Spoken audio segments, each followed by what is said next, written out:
Hello, my name is Ashlyn Armstrong, and today I'm going to be talking about the importance of experiential learning while living in poverty.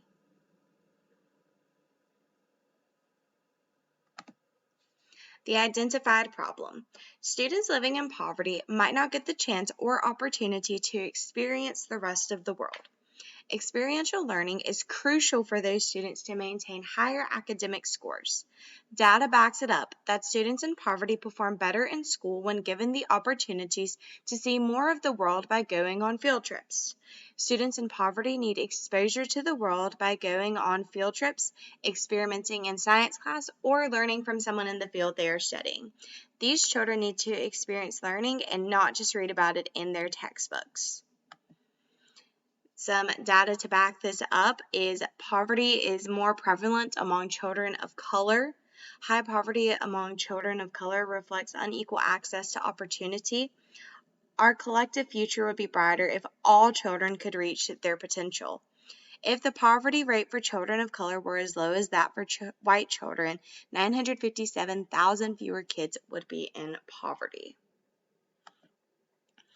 So this is the Day at the Museum, Figure 1. Students from rural and high poverty schools benefit more than any other student from visiting an art museum.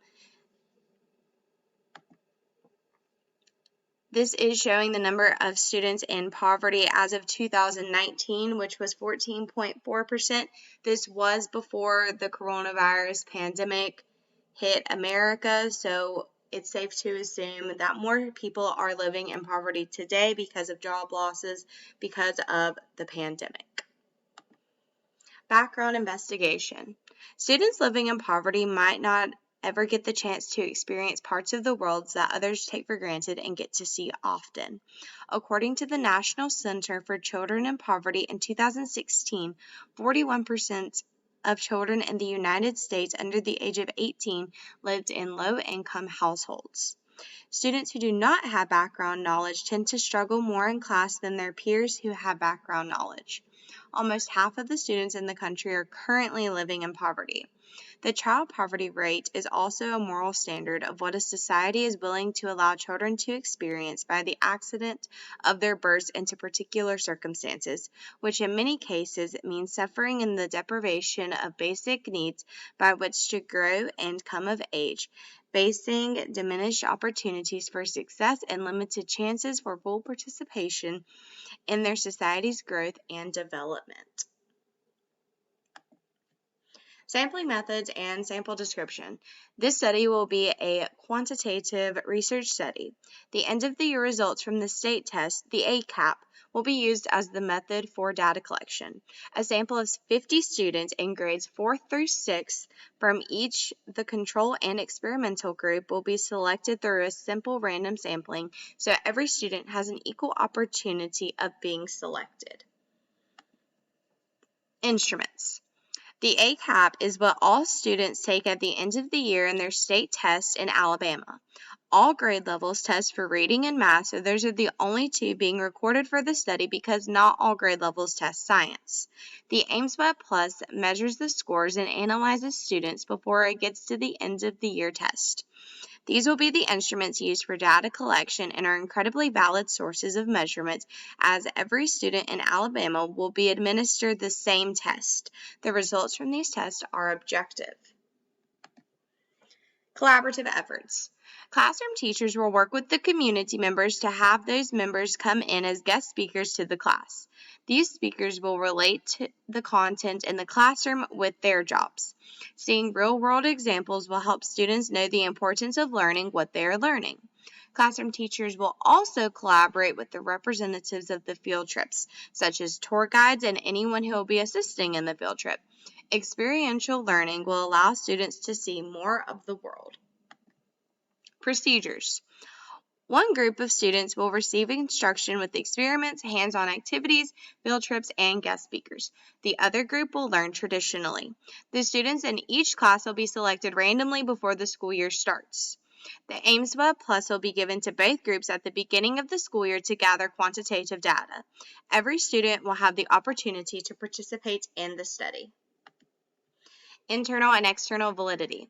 Although the state test will ask questions in various methods, the state test will administer similar problems at the beginning and end of this study.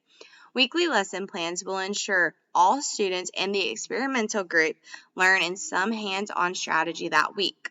A large enough random simple sample will be considered for the possibility of a student being absent or withdrawing from the school. Taking these factors into account will assist in controlling the internal validity of the study. Timeline. The study will begin after students take the initial state test at the beginning of the year. The state test will be progress monitored throughout the year. Students will take a beginning, middle, and end of the year test in reading and math. Students will end the study once they take the end of the year state test.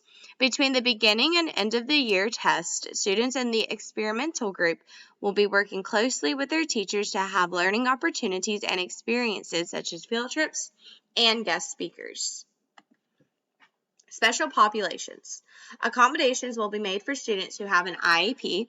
Students will take their state test with a special education teacher with extended time. If a student has a more specific need indicated on their IEP, those accommodations will also be made. Confidentiality. Consent forms will be sent home to parents or guardians due to students being minors. In addition to consent forms, students will also be assigned a random number to ensure confidentiality. Assigning random numbers will allow the study to abide by the confidentiality guidelines and prevent bias. The IRB. Although this research involves no risk to participants, I will obtain informed consent from parents or guardians since participants are minors. And the consent forms are attached in the following 2 slides. Here is the first part of the consent form and the second part. To see students' achievement growth, what changes in the data would you need to see? To see student achievement growth, I would need to see the students in the experiential group have scores on average showing they're higher than those in the control group to show the experiment is working. Connect data and action plan outcome to student achievement.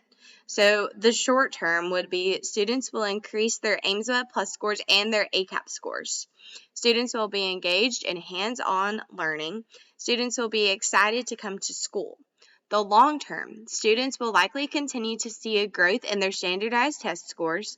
Students will continue to be excited about coming to school to learn hands-on. Students will get to experience more of the world than they ever thought possible. Explain the changes that you would make in your original plan. My original plan called for just one school to be involved in this study, but I would want to conduct this experiment among many schools with similar demographics to see if this is true across all schools or just the one. What additional research could be done in this area to improve student achievement? It would be important to see how a grade level did on state testing from the previous year to see if what they are as a grade, if they're average, below, or above average on the state average. It would also be important to see the demographics of the grade levels to see what percentage of each grade level fell below the poverty line. It would be helpful to see the following year after the experiment would hold for those students to see if their scores continued to stay high or if they would decline if experiential learning was not an option the next year for them. Thank you.